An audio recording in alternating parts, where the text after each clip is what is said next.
Assalamualaikum warahmatullahi wabarakatuh. Mari klik subscribe di channel ini dan aktifkan tanda loncengnya untuk mendapatkan update pemberitahuan di video berikutnya.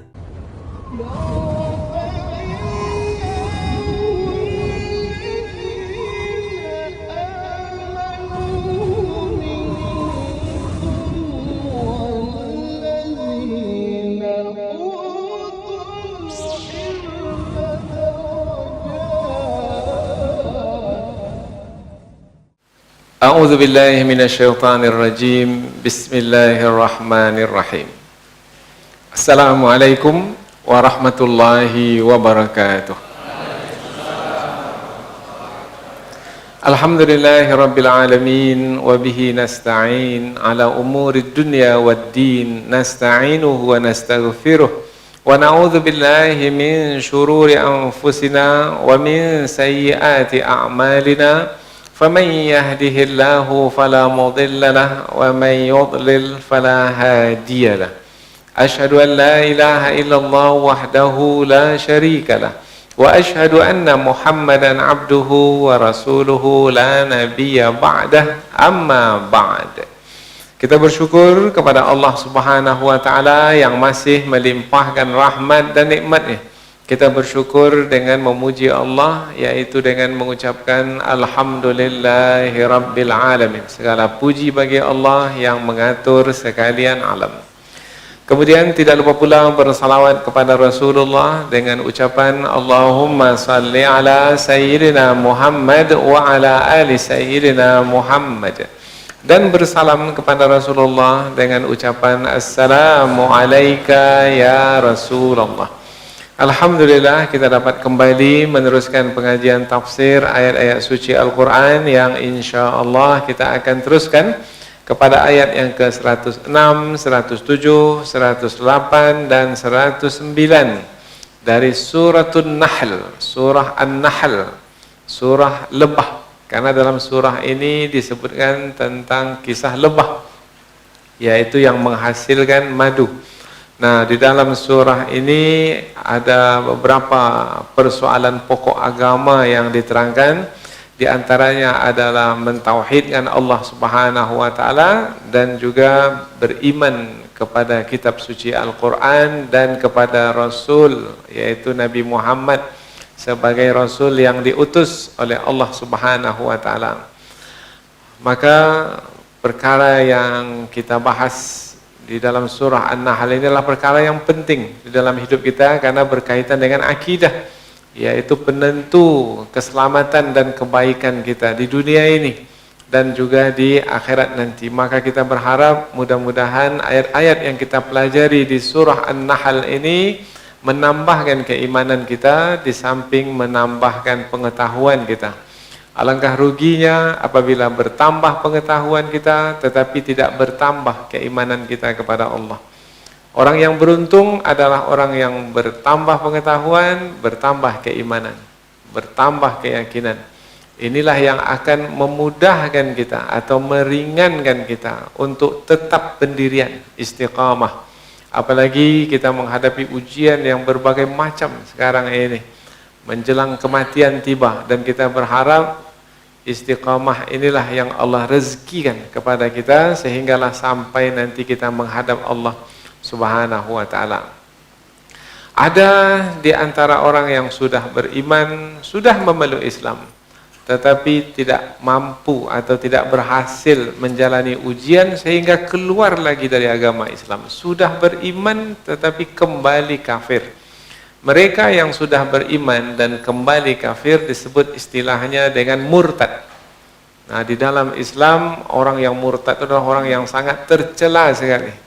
Tidak ada marwah dan martabatnya. Dan tidak ada nilainya, tidak ada harganya.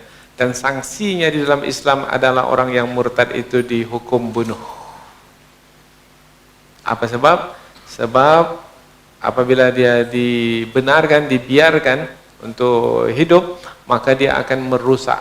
Dan yang dia rusak adalah yang paling penting di dalam hidup, yaitu berkaitan dengan keyakinan, berkaitan dengan kebenaran yang mesti dijaga dan dipelihara.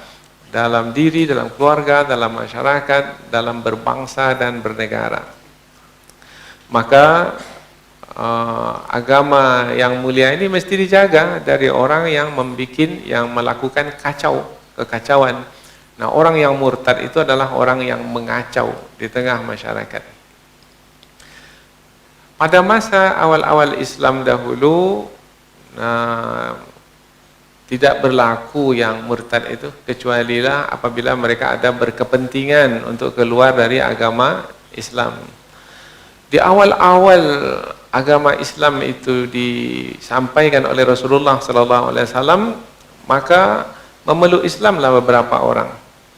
Yang memeluk Islam yang jumlahnya hanya beberapa orang itu betul-betul beriman kepada Allah. Nah, buktinya mereka beriman kepada Allah adalah mereka bersedia atau rela untuk menghadapi apa saja risiko karena keimanan kepada Allah Subhanahu wa taala, meskipun disiksa sekalipun. Nah, jadi di awal-awal dakwah itu ujian yang berat adalah disiksa disebabkan karena keimanan kepada Allah, seperti Bilal bin Rabah, seperti Suhaib, seperti Khabbab, kemudian juga seperti keluarga Yasir bin Amir, kemudian istrinya bernama Sumayyah, kemudian anak mereka bernama Ammar. Nah, maka Ammar itu disebut Ammar bin Yasir. Nah, satu keluarga ini disiksa. Nah, dengan siksaan yang amat dahsyat, nanti kita akan bahas dalam tafsir. Nah, apabila mereka disiksa disebabkan karena keimanan kepada Allah Subhanahu wa taala, mereka rela, mereka terima, mereka sabar.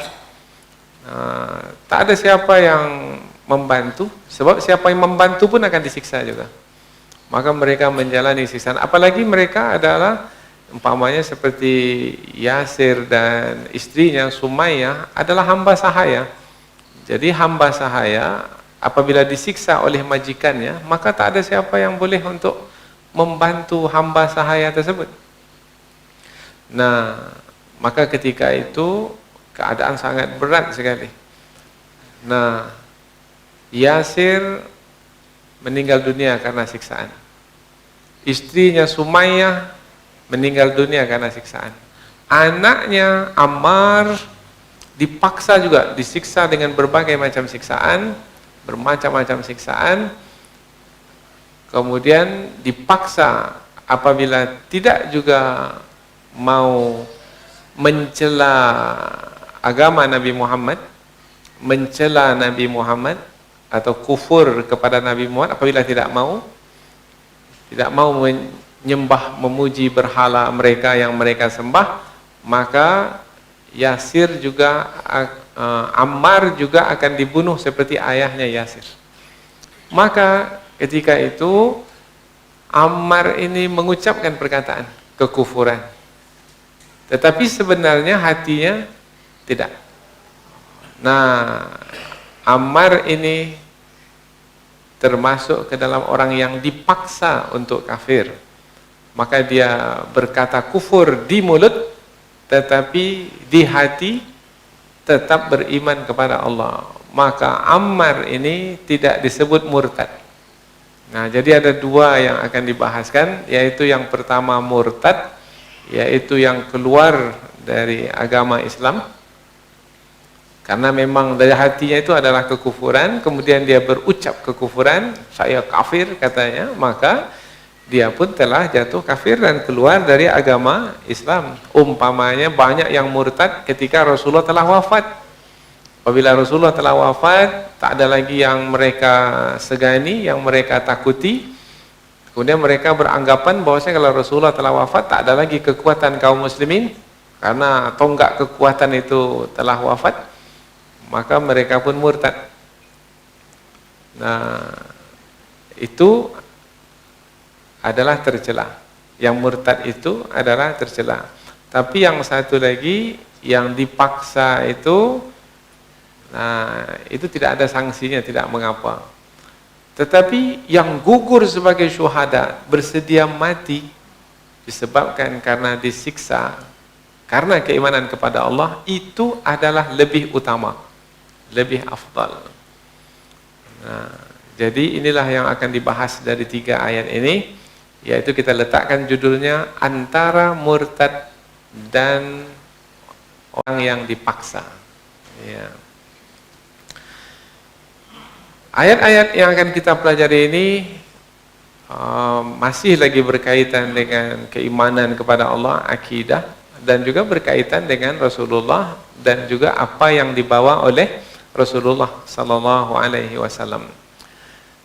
Namun sebelum kita pindah ke tafsir, kita akan baca terlebih dahulu ayat dan kita terjemahkan secara harfiah. Setelah itu barulah kita akan membahaskan 4 ayat ini dengan lebih terperinci. 4 ayat 106 hingga 109. Allah Subhanahu wa taala berfirman, A'udzu billahi minasyaitonir rajim. Bismillahirrahmanirrahim. Man kafara billahi min ba'di imanihi illa man ukriha wa qalbuhu mutma'innun bil iman. Walakin man syaraha bil kufri sadran fa'alaihim ghadabun minallahi wa lahum 'adzabun 'adzim. Dzalika bi annahu mustahabbul hayatad dunya 'alal akhirah wa anna allaha la yahdil qaumal kafirin.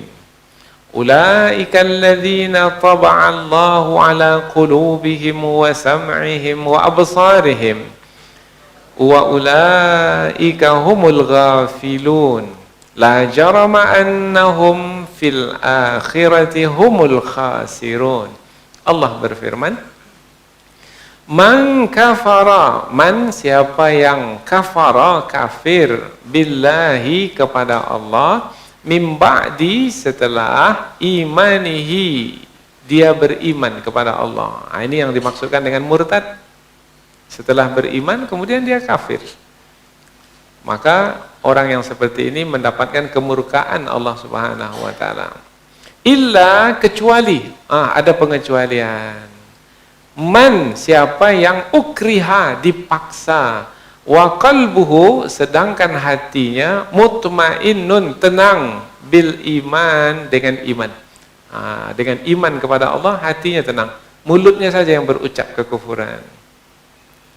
Walakin, dan tetapi, man, siapa yang syaraha, melapangkan, bil kufri, dengan kekufuran, sadran, dada, melapangkan dada dengan menerima kekufuran atau melakukan kekufuran, fa'alaihim, maka ke atas mereka itu ghadabun, kemurkaan, minallah, dari Allah, walahum, dan bagi mereka azabun azim, azab yang besar. Kita baca dari awal. Siapa yang kafir kepada Allah selepas ia beriman, maka dia mendapatkan kemurkaan dari Allah, kecuali orang yang dipaksa sedangkan hatinya tenang karena keimanan kepada Allah. Akan tetapi orang yang melapangkan dadanya kepada kekufuran, maka ke atas mereka kemurkaan dari Allah dan bagi mereka azab yang besar. Ayat berikutnya. Dzalika, yang sedemikian itu, biannahum, disebabkan karena sesungguhnya mereka istahabbu, lebih menyukai atau mencintai al-hayatad dunya, kehidupan dunia, alal akhirah, dari akhirat. Oh, rupanya yang murtad itu rupanya karena kehidupan dunia. Hati-hati dengan kehidupan dunia. Wa annallah, dan sesungguhnya Allah, la yahdi, tidak memberi petunjuk, al-qaumal kafirin, kepada orang-orang yang kafir. Yang demikian itu sesungguhnya mereka telah mencintai kehidupan dunia lebih dari kehidupan akhirat, dan sesungguhnya Allah tidak memberi petunjuk kepada kaum yang kafir. Ulaika, mereka itu, alladzina, yaitu orang-orang yang taba Allah, Allah telah mengunci mati, ala qulubihim, hati mereka, wa sam'ihim, dan juga mengunci mati pendengaran mereka. Jadi hati tak memahami lagi, telinga tidak mendengar lagi, wa absarihim, dan penglihatan mereka, mata pun juga tak melihat lagi, wa ulaika, dan mereka itu hum, mereka al-ghafilun, orang-orang yang lalai dari mengikuti kebenaran. Mereka itu orang-orang yang Allah kunci mati hati mereka, pendengaran mereka, dan juga penglihatan mereka, dan mereka itulah orang-orang yang lalai. Ayat terakhir, la jarama, adalah pasti, annahum, sesungguhnya mereka, fil akhirati, di hari akhirat kelak, hum, mereka itu al-khasirun, orang-orang yang merugi. Adalah pasti sesungguhnya mereka itu di akhirat adalah orang-orang yang merugi. Jadi 4 ayat yang akan kita pelajari adalah menerangkan tentang orang yang murtad, yaitu yang keluar dari agama Islam, sudah beriman, kemudian setelah itu kembali kepada kekufuran atau memilih kekufuran setelah beriman. Mereka ini adalah orang yang murtad. Kemudian ada pula orang yang menyatakan di mulutnya kekufuran karena dia dipaksa. Karena apabila dia tidak menyatakan kekufuran di mulutnya, mungkin dia akan dibunuh, dia akan disiksa dengan siksaan yang berat, dahsyat. Maka dia pun menyatakan kekufuran di mulutnya dengan mengatakan, ya berhala itu juga Tuhan, umpamanya. Nabi Muhammad itu bukan Rasul, umpamanya. Maka orang yang di mulut saja dia menyatakan kekufuran itu, sementara di hatinya dia tetap beriman kepada Allah, tidak termasuk ke dalam kategori orang yang murtad.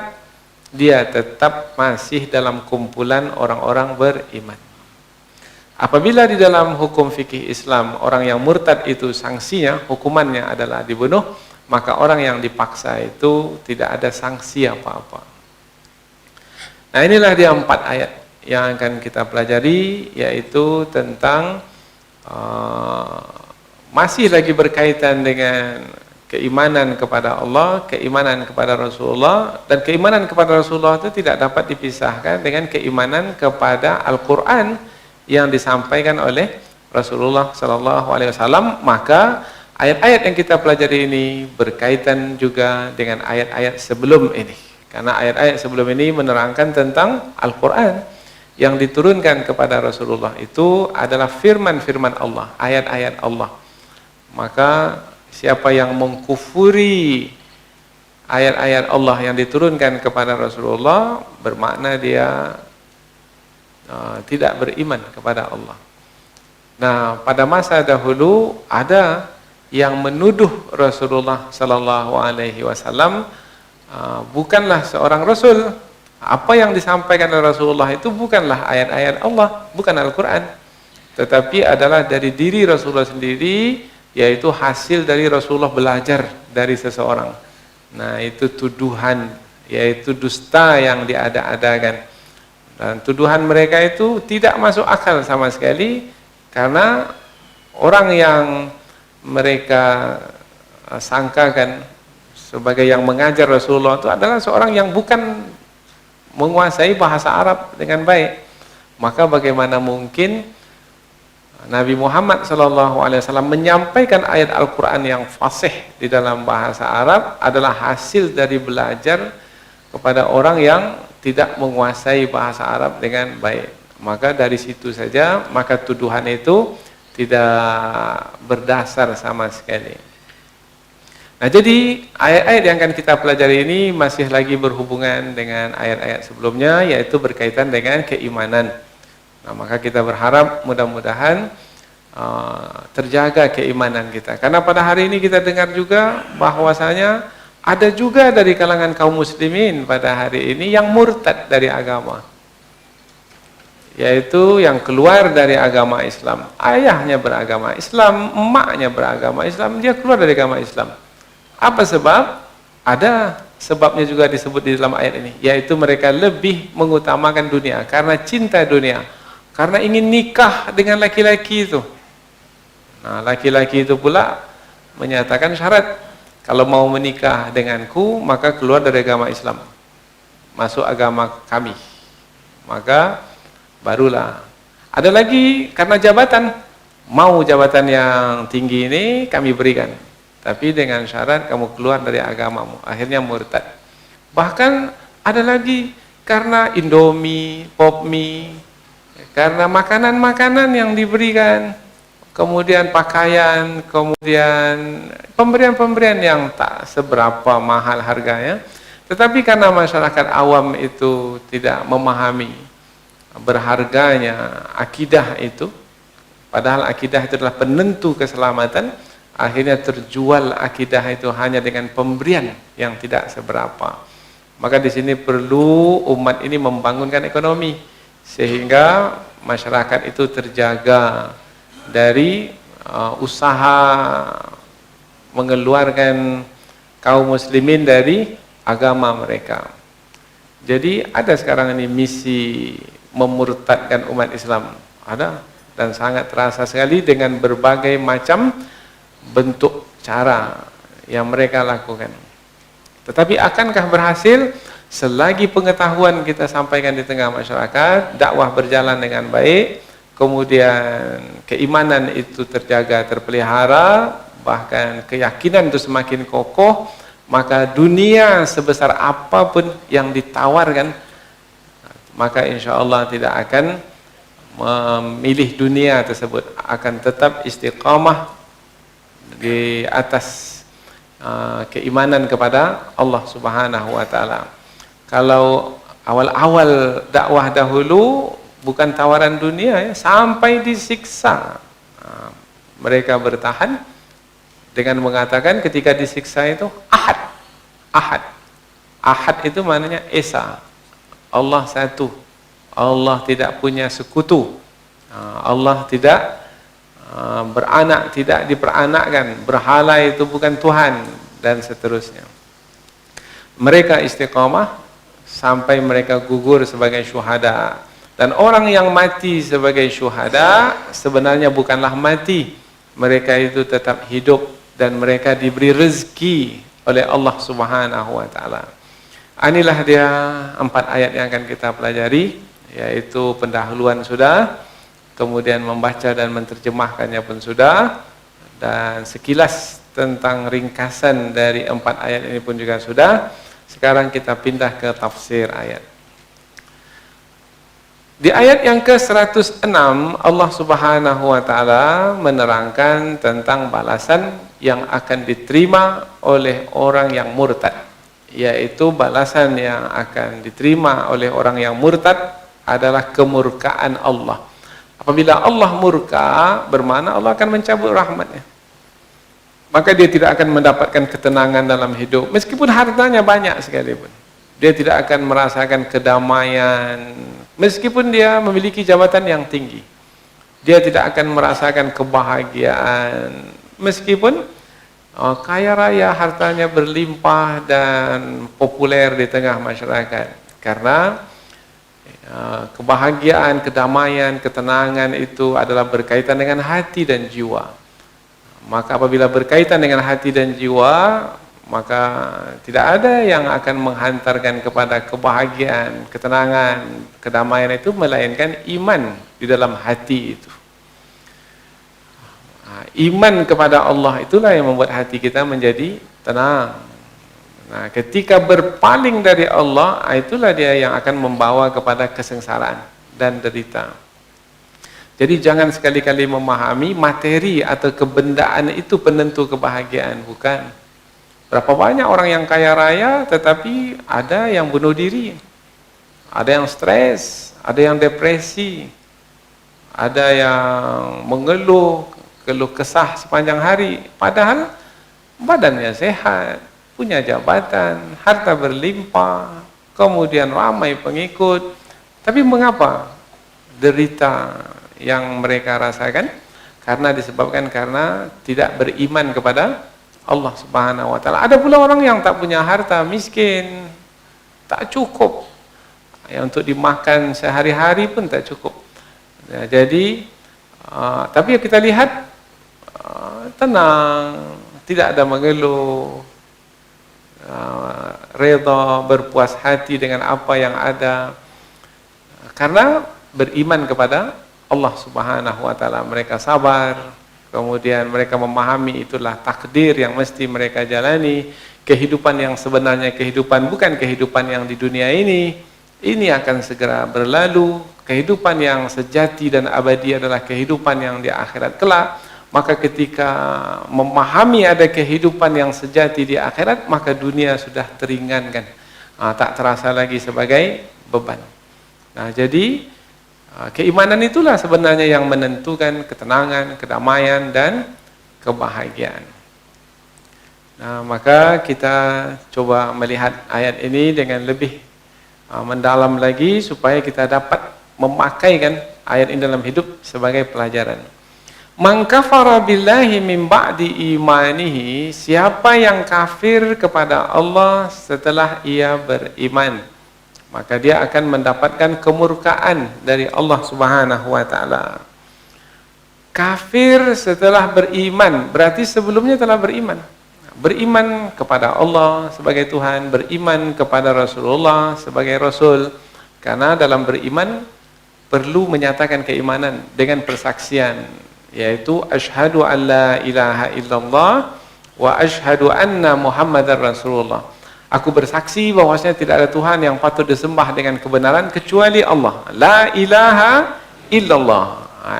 Ada di dalam hati seperti itu, dinyatakan dengan mulut, dengan lidah, dibuktikan dengan perbuatan, salat yang didirikan, puasa, zakat, dan kewajiban-kewajiban yang lainnya. Itu betul, orang itu telah beriman kepada Allah. Nah, setelah beriman kemudian dia kufur. Kufur maknanya dia tidak lagi mentauhidkan Allah. Dia percaya kepada berhala pula sebagai Tuhan. Orang seperti ini murtad. Barang siapa yang kafir kepada Allah setelah ia beriman, maka dia mendapatkan kemurkaan dari Allah. Langsung disebut sanksinya. Ini kalau kita bawa terus ke ujung ayat, maka dapat kita segera memahami pangkal ini. Fa'alaihim, maka ke atas mereka ghadabum minallah, kemurkaan dari sisi Allah, walahum adzabun azim, dan bagi mereka azab yang besar. Tapi dalam ayat ini tentang sanksi ke atas orang yang murtad, yang tidak beriman. Tidak beriman, di dalam hati tak ada iman, di mulut pun juga tidak ada iman. Nah, namun dalam ayat ini ada juga penyebutan pengecualian. Illa, kecuali man ukriha, orang yang dipaksa untuk kufur, maksudnya yaitu nyatakan dengan mulutmu kekufuran, yaitu Allah bukan Tuhan. Umpamanya dipaksa, umpamanya pada masa dahulu, yaitu ada sahabat-sahabat yang awal-awal masuk Islam itu disiksa dengan berbagai macam siksaan, kemudian dipaksa untuk keluar dari agama Islam, yaitu memaksa mereka supaya menyatakan berhala itu sebagai Tuhan. Ukriha, dipaksa mereka, wa qalbuhu, dan hatinya, bermakna ada yang diucapkan di mulut, ada yang yang tersimpan di dalam hati. Yang diucapkan di mulut terdengar oleh telinga, tetapi yang terdapat dalam hati, siapa tahu? Mana ada yang tahu? Wa qalbuhu, dan hatinya mutmainnum bil iman, tenang karena keimanan kepada Allah. Akan mudah memahami ayat ini kalau kita melihat kepada kisah yang pernah terjadi pada masa dahulu, yaitu kisah keluarga Ammar. Ammar memiliki ayah namanya Yasir, maka Ammar bin Yasir. Ammar memiliki ibu, yaitu Sumayyah. Sumayyah binti Khayyat. Nah, kedua-duanya ini, ayah dan ibunya itu adalah hamba sahaya. Hamba sahaya yang dimiliki oleh tuannya, yaitu Abu Huzaifah. Jadi, ayahnya dan ibunya ini, ketika Rasulullah SAW menyampaikan dakwah di kota Mekah, ayah dan ibunya ini beriman kepada Rasulullah, kepada Allah. mengucapkan asyhadu an la ilaha illallah wa asyhadu anna muhammadar rasulullah. Dalam kisah juga disebutkan yang menyampaikan kepada ayah dan ibunya itu adalah Ammar itu sendiri.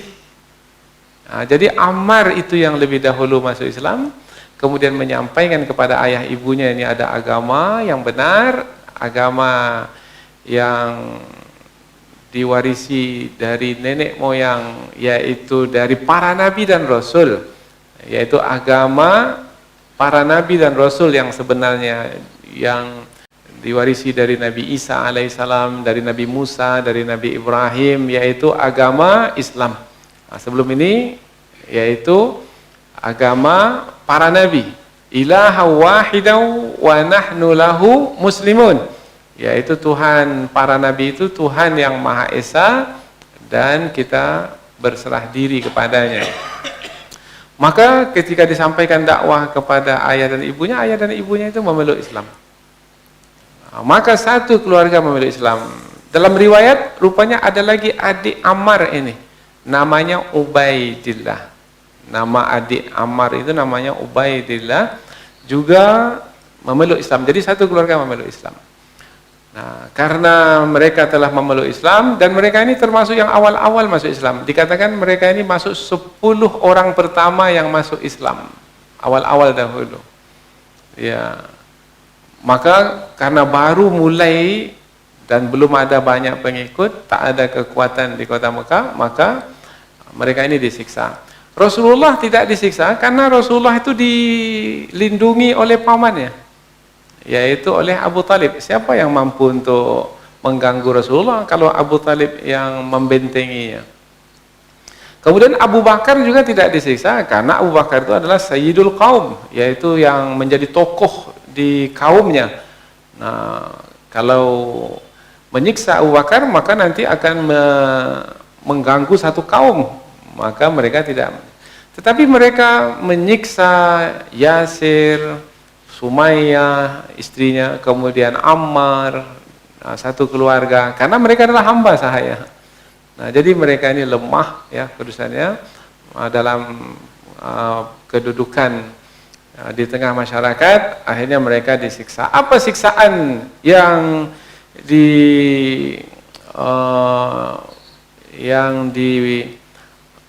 dilakukan oleh kafir Quraisy kepada Ammar, kemudian ayahnya Yasir dan juga Sumayyah? Diseret di padang pasir, kemudian ditimbun di pasir yang panas. Kemudian yang lebih mengerikan lagi itu dalam riwayat juga disebutkan Sumayyah istri Yasir, ibunya Ammar, itu diikat kakinya di antara 2 unta, kemudian diseret di padang pasir. Kemudian dikatakan diperintahkan, diarahkan unta itu untuk berlari dengan arah yang berlawanan. Nah, maka berkecailah, tercabutlah anggota tubuhnya, dan itu disaksikan oleh orang banyak, oleh masyarakat, karena untuk mendatangkan rasa takut kepada orang banyak. Dan pernah Rasulullah berjalan di hadapan mereka, karena mereka itu disiksa bukan sekali dua, berhari-hari mereka disiksa dan tak ada siapa yang mampu untuk membantu.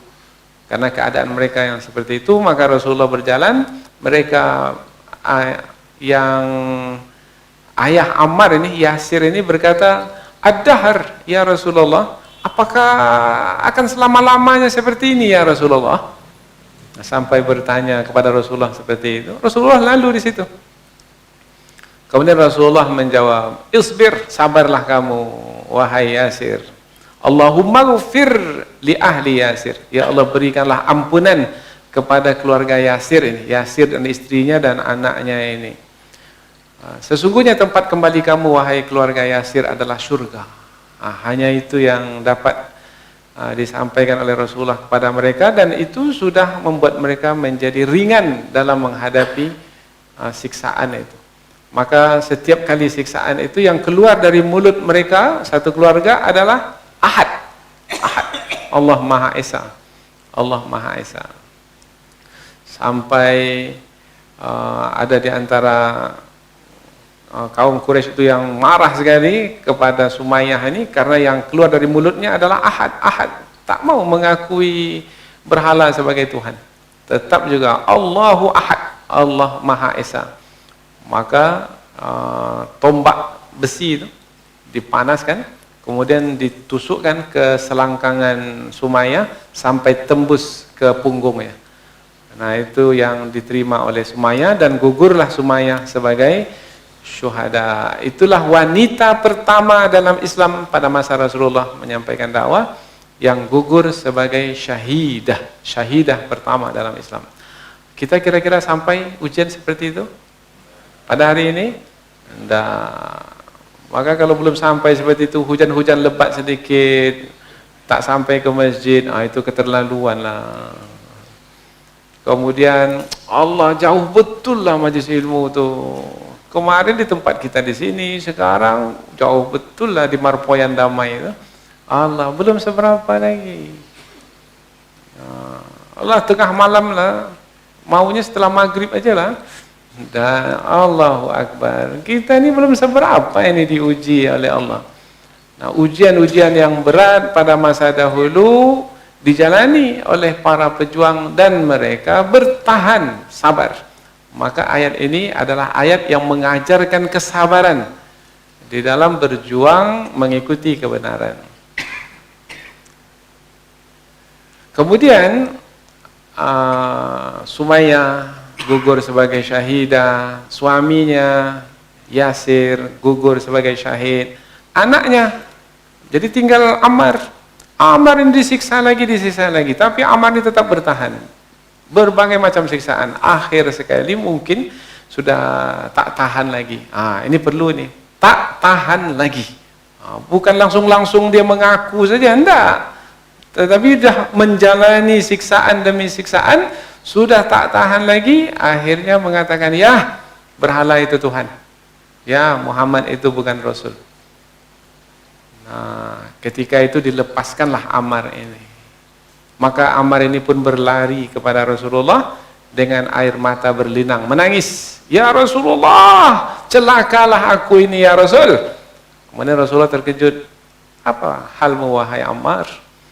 Ammar menjawab, saya sudah mengatakan ini ya Rasulullah. Kemudian Rasulullah bertanya, bagaimana hatimu wahai Ammar? Jadi Rasulullah tanya hatinya, bagaimana hatimu? Ammar mengatakan, hatiku tetap beriman kepada Allah ya Rasulullah. Ini yang disebutkan mutmainnum bil iman, hatinya tenang dalam beriman kepada Allah. Maka dengan turunnya ayat ini, maka diperakuilah keimanan Ammar itu. Karena ada sebagian sahabat mengatakan telah kafir Ammar itu, karena dia sudah menyatakan kata-kata kufur di mulutnya. Tetapi dengan ayat ini, karena dia dipaksa, kemudian hatinya tetap beriman, maka Rasulullah mengatakan, kamu wahai Ammar adalah hamba yang beriman. Sampai-sampai dalam hadis disebutkan, dalam kitab tafsir seperti Imam Ibnu Katsir menyebutkan, Rasulullah mengatakan kepada Ammar, kalaulah mereka mengulangi kembali untuk mengatakan kepadamu wahai Ammar dengan perkataan yang sudah mereka paksakan sebelumnya kepadamu, kamu ulang lagi, maka tidak mengapa wahai Ammar.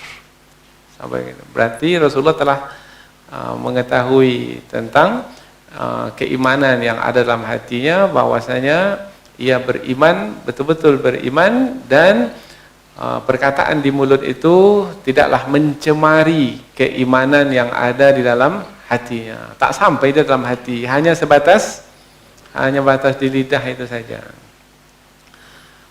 Tapi hati-hati juga pada hari ini. Hari ini tak seperti Ammar ya. Nah, meskipun namanya Ammar juga, tetapi boleh jadi banyak pada hari ini orang yang mudah sekali. Enggak, saya kan dipaksa. Hati saya tetap juga beriman pada Allah. Nah, maka kita tanya, sudah disiksa belum? Dengan siksaan yang bermacam-macam, sehingga sampai ke batas tak mampu lagi untuk menahannya. Kalau tiba-tiba saja langsung mengaku, tak bisa diterima. Nah, jadi ayat ini ayat ini, di dalam ayat ini sebenarnya yang dibahaskan itulah orang yang murtad. Kemudian hukum murtad disebutkan adalah tercela sekali dan mendapat kemurkaan dari Allah. Nah, namun ada pengecualian. Nah, jadi pengecualian itu adalah kasus yang spesial, special case, ya. Maka jangan pula yang itu pula yang dijadikan pembahasan utama. Enggak. Itu hanyalah pengecualian, yaitu pada keadaan tertentu saja. Maka ulama tafsir banyak menjelaskan mana yang lebih utama. Kalau disiksa oleh musuh umpamanya karena keimanan kita kepada Allah, disiksa dengan berbagai macam siksaan, mana yang lebih baik, yang lebih afdal, yang lebih utama? Mati tetap dalam keadaan mengaku beriman atau menyatakan kata kufur padahal hati tidak? Maka dikatakan yang lebih utama itu adalah mati dalam keadaan tetap mengaku beriman. Itu adalah yang lebih utama. Seperti yang dilakukan oleh Yasir ayah Ammar, kemudian oleh Sumayyah ibu Ammar, kemudian juga sahabat-sahabat Nabi yang lainnya. Nah, maka pilihlah mana yang terbaik adalah yang gugur sebagai syuhada, karena orang yang gugur sebagai syuhada sebenarnya tidak mati. Ya, jangan kamu mengira orang yang mati di jalan Allah itu mereka adalah mati. Sebenarnya mereka itu adalah hidup dan mereka diberi rezeki oleh Allah Subhanahu wa taala, dan mereka adalah orang yang paling pintar karena telah membeli surga dengan nyawa. Nah, orang yang pintar itu orang yang dalam jual beli itu beruntung. Nah, nyawa ini lepas tak apalah, yang penting surga dapat, daripada nyawa lepas atau nyawa tidak lepas, neraka yang dapat. Dapatlah umpamanya kesenangan hidup dunia. Kesenangan hidup dunia ini berapa lama lah? Setelah itu mati, maka dalam neraka nanti selama-lamanya. Maka beruntunglah orang yang telah menjual dirinya, harta bendanya untuk mendapatkan surga. Atau ada lagi terjemahannya, sesungguhnya Allah membeli orang-orang beriman itu, innallaha ashtara minal mu'minina innallaha ashtara, sesungguhnya Allah membeli orang-orang yang beriman itu anfusahum, yaitu diri mereka, wa amwalahum, dan harta benda mereka, bi anna lahumul jannah, bahwasanya sesungguhnya untuk mereka itu adalah surga. Jadi jual beli dengan Allah. Jual beli dengan Allah itu ada yang kita beri, ada yang kita ambil. Jual beli kan begitu, ada yang kita beri, ada yang kita ambil. Kita beli barang umpamanya makanan, kita berikan uang, kita ambil makanan. Jual beli dengan Allah, yang kita berikan apa? Nyawa. Yang kita ambil apa? Surga. Surga. Siap mati syahid? Lambat jawab nampaknya. Nah, karena Ustaz bertanya pun lambat juga. Nah, cobalah saya tanya dengan tegas. Siap mati syahid? Siap. Iya, seperti itulah. Nampaknya tergantung kepada bagaimana bertanya rupanya. Kalau suara keras, rupanya jawabannya pun tegas. Ya. Walakin man syaraha bil kufri sadran, akan tetapi orang yang melapangkan dadanya untuk menerima kekafiran, berarti memang kafirnya itu dari hatinya.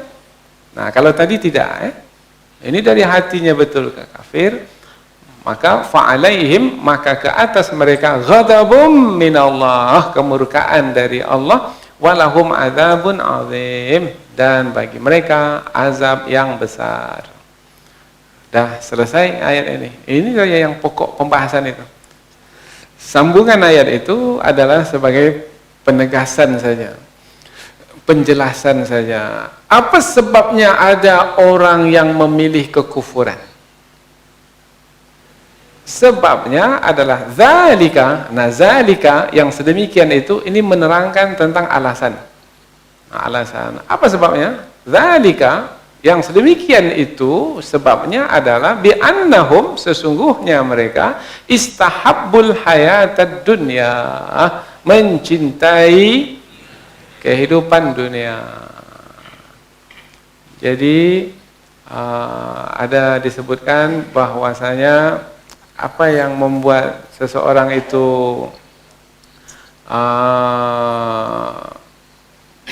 tidak mau beriman kepada Allah, apa sebabnya seseorang itu tidak mau berperang di jalan Allah? Hubbud dunya wa karahiyatul maut, yaitu cinta dunia dan takut kepada mati.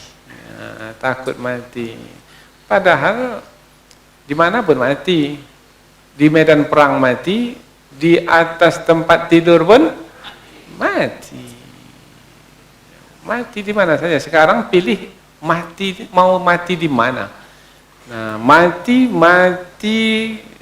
dalam keadaan seperti apa? Kitalah yang menentukannya dengan pilihan kita. Yang sedemikian itu disebabkan mereka istahabbul hayatad dunya, mencintai kehidupan dunia alal akhirah, atas akhirat. Nah, jadi mudah sekali untuk memahami. Orang-orang yang memilih kekufuran itu adalah karena dunia. Mengapa para sahabat dahulu bertahan dalam ujian, meskipun ujian itu berat sekali dan mempertaruhkan nyawa? Sebabnya adalah karena mereka mengutamakan akhirat itu dari dunia ini. Walal akhiratu khairul laka minal ula. Akhirat itu adalah lebih baik dari dunia ini. Walal akhiratu khairu wa abqa, dan akhirat itu adalah lebih baik dan lebih kekal. Jadi memandang akhirat itu dulu. Nah, dunia ini tak seberapa. Memanglah kita meminta dunia dan akhirat, tetapi kalaulah disuruh untuk memilih antara dua itu, dunia atau akhirat, maka kita pilih akhirat.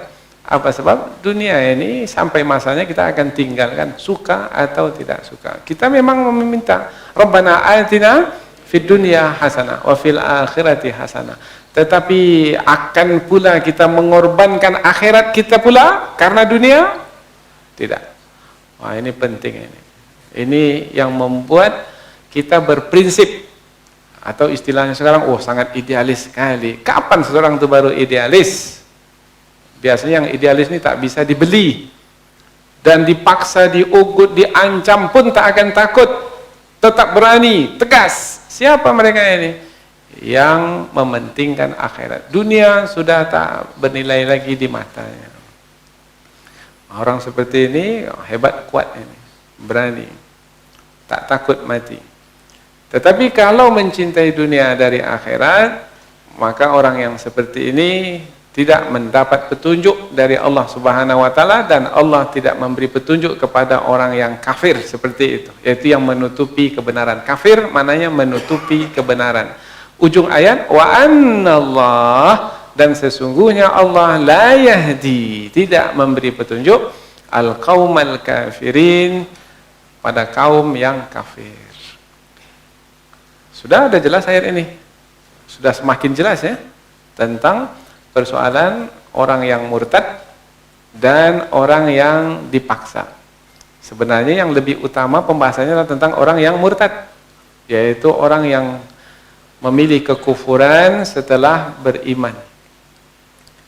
Nah, mereka yang memilih kekufuran setelah beriman adalah meskipun mengetahui kebenaran, mendapatkan pengetahuan yang cukup tentang kebenaran, tetapi tetap juga memilih kekufuran, kemudian diberikan nasihat dan peringatan, tetap juga memilih kekufuran, disebabkan karena mencintai dunia, ingin dapatkan habuan, yaitu balasan dunia ini, kekayaan dunia ini, maka mereka itu adalah, ini ayat berikutnya, Allah menerangkan tentang diri mereka itu seperti apa sebenarnya. Di samping mereka itu mencintai dunia, seperti apa? Ketika kita lahir, Allah berikan 3 yang paling berharga. Ketika kita lahir ke dunia, dan 3 itulah yang menentukan kita dalam mengisi hidup ini. Yang tiga itu adalah hati, pendengaran, dan penglihatan.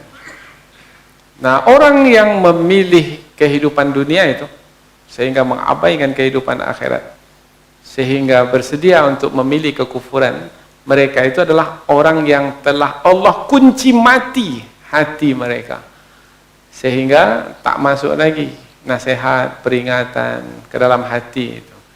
Kalau disebut kunci mati, kalau masjid ini dikunci, ada siapa yang bisa masuk ke sini? Tidak. Yang di luar tak bisa masuk, yang di dalam tak bisa keluar. Kalau hati sudah dikunci mati, maka yang di luar tak bisa masuk, yang di dalam itu adalah kekufuran, tak keluar lagi dia. Udah seperti itu sampai mati.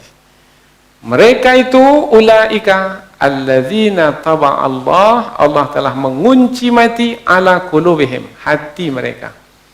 Jadi orang yang seperti itu tak akan berguna lagi peringatan, nasihat, tak akan berguna lagi.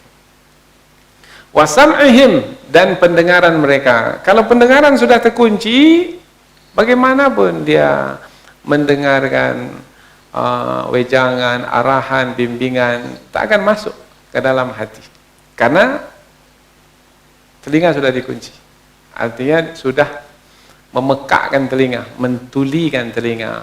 Istilahnya dalam surah Al-Baqarah, summum bukmum umyum fahum la yarji'un.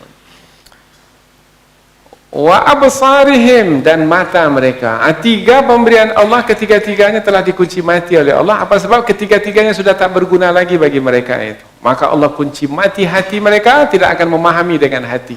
Allah mengunci mati pendengaran mereka sehingga mereka tak mendengar lagi. Allah mengunci mati hati mereka, mata mereka sehingga tidak melihat lagi. Wa ulaika humul ghafilun, mereka itulah orang-orang yang lalai. Kalau disebut lalai, bermakna ada dua. Ada yang dilalaikan, ada yang melalaikan. Sekarang ini ada yang hadir ini yang lalai. Siapa nih orangnya? Saya tengok dulu. Ada orang yang lalai. Awal-awal dia mendengarkan pengajian ini, tak lalai. Tapi rupanya ada deringan masuk ke handphonenya. Maka dia pun sibuk dengan handphonenya itu. Maka mungkinkah orang seperti ini masih lagi mendengarkan pengajian ini, mengikutinya dengan baik? Tidak. Maka orang ini telah dilalaikan. Nah, apa yang melalaikannya? Handphone. Yang dilalaikan apa? Pengajian. Nah, dua. Mereka itulah orang-orang yang lalai. Yang melalaikan apa? Dunia. Yang dilalaikan apa? Akhirat. Nah, jadi mudah ya. Sekarang tinggal kita lagi nih. Sekarang kita ini termasuk orang yang lalai atau tidak?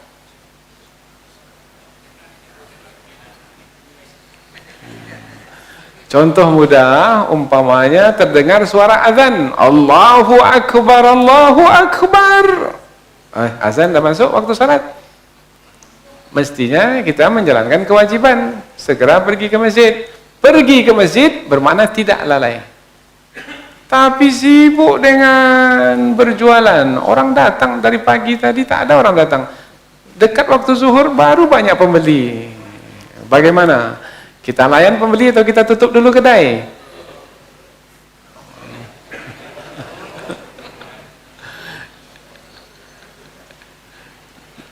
Tutup kedai, jangan layan pembeli. Tidak. Karena ini peluang ini mau cari rezeki ini tidak ada. Maka uang, harta, perdagangan, perniagaan dunia telah melalaikan kita dari menjalankan kewajiban. Lalai. Mereka itulah orang-orang yang lalai. Kalau disebut kata lalai, bermakna ada yang melalaikan, ada yang dilalaikan.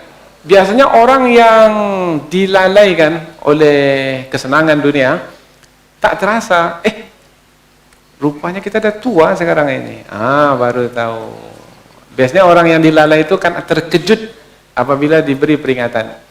Tetapi ada orang yang lalai itu dia terus lalai dan tidak ada yang mengejutkannya kecuali mati. Ketika itu barulah ia sadar. Tapi kesadaran ketika itu tidak ada gunanya. Mereka itu betul-betul lalai. Ulaika humul ghafilun la jarama annahum fil akhirah. Yang lalai itu yaitu menjalani dunia dengan kekufuran karena cinta dunia, ingin mendapatkan kesenangan dunia, maka nanti di hari akhirat pasti mereka itu humul khasirun, termasuk ke dalam golongan orang-orang yang merugi. Merugi maknanya, kalau disebut merugi, apa lawan rugi itu? Untung. Rugi, untung. Umpamanya kita punya modal 10 juta. Kemudian kita berdagang. Setelah berdagang, kita dapat 12 juta. Untung atau rugi? Untung. Untung berapa? Untung 2 juta. Modal 10 juta. Berdagang. Rupanya setelah berdagang hanya dapat 8 juta saja. Untung atau rugi? Rugi berapa? 2 juta. Nah, itu rugi. Susutnya modal. Itu adalah rugi. Kalau kembali modal 10 juta. Berdagang dapat pula 10 juta. Pulang pokok. Balik modal. Balik modal. Nah, kalau disebut merugi, mereka itulah orang-orang yang merugi. Berarti modal mereka pun habis.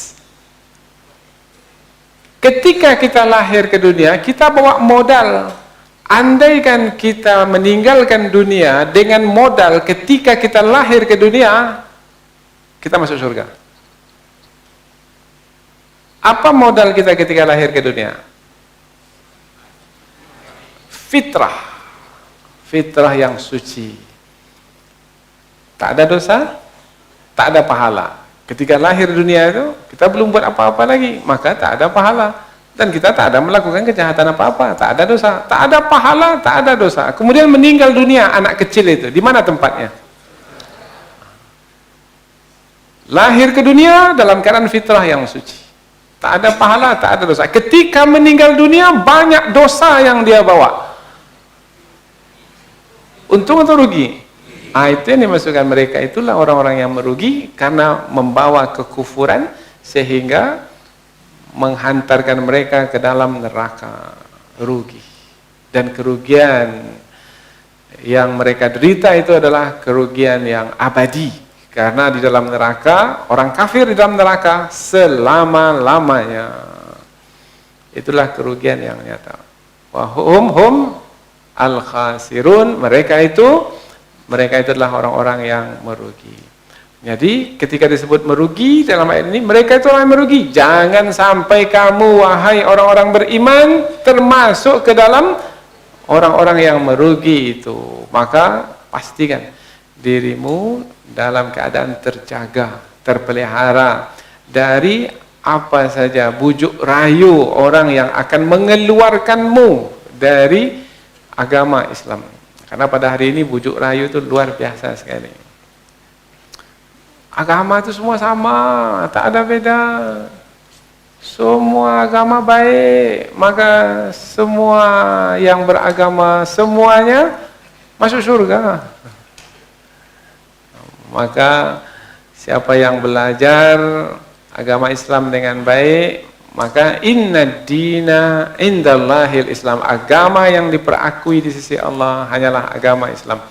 Dan agama Islam itu adalah agama para nabi. Agama Nabi Adam itu agama Islam, agama Nabi Nuh agama Islam, agama Nabi Ibrahim agama Islam, agama Nabi Musa, agama Nabi Isa adalah agama Islam.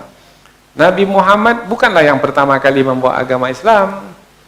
Agama Nabi Muhammad adalah agama para nabi yang sebelumnya juga. Lalu agama-agama yang lain itu, agama-agama yang lain itu dibuat-buat oleh manusia. Manusia yang membuatnya.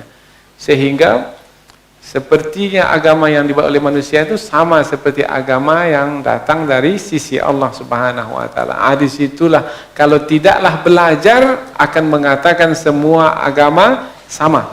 Tapi kalau belajar enggak.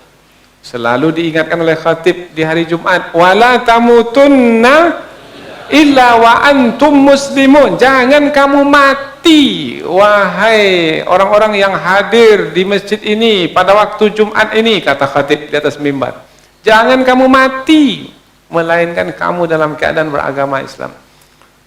Tetapi yang hadir itu pun dah mati juga karena dia banyak tidur.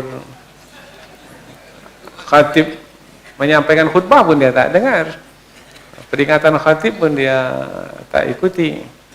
Maka malang sekali apabila tausiah, tazkirah, peringatan yang disampaikan oleh tuan-tuan guru kita itu diabaikan begitu saja, karena sebenarnya nilai hidup kita yang paling berharga sekali adalah keimanan yang ada di dalam hati itu. Jagalah keimanan itu sampai kita menghadap Allah Subhanahu wa taala. Mudah-mudahan apa yang kita pelajari ini ada manfaatnya insyaallah. Subhanakallahumma wa bihamdika asyhadu an la ilaha illa anta wa astaghfiruka wa atubu ilaik. Wassalamualaikum warahmatullahi wabarakatuh.